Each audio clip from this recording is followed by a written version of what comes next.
All right, David. Well, today, a historic decision in the first of its kind trial.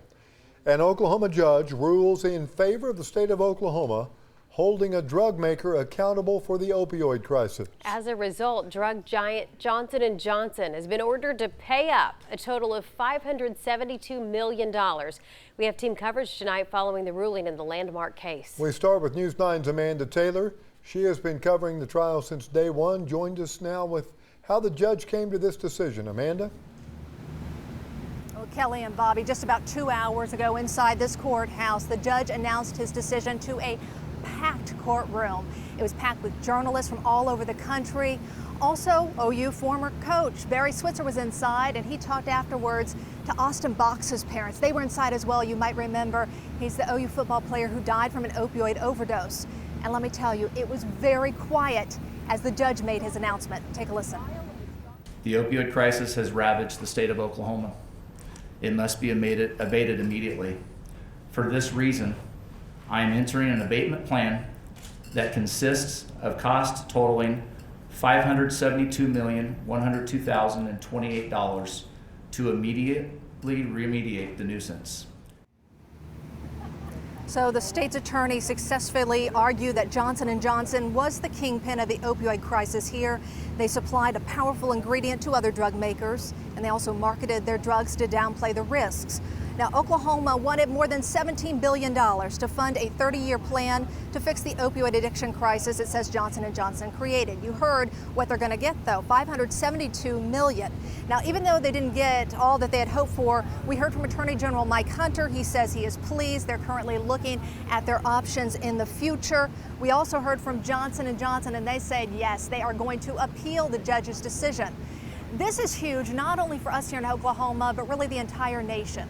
Right now, there are about 2,000 other lawsuits all across the country against different companies in the opioid industry. So they are all watching this case, which sets a precedent now. I want to bring in our Alex Cameron. Alex has been following this case along with me since the very beginning. Alex, we've been looking at the judge's order, a lot to go through here. What have you found? Well, Amanda, the judge gets very specific about how the money should be spent to abate the state's opioid crisis. One of the biggest aspects of it is addiction treatment services. As you might imagine, that's the most expensive part of the plan. Judge Balkman estimating that will cost $233 million. Another big cost is pain prevention and non-opioid pain management. He put that at $103 million. There are things like expanded naloxone distribution and prenatal screening services. But all of these, this is the key thing, all of these are just one-year costs because the state did not, he said, prove sufficiently the amount of time needed for abatement. As I detail in my judgment, this is the amount of costs that I am constrained to order Johnson & Johnson to pay based on the particulars of a nuisance claim and the evidence that was presented at trial.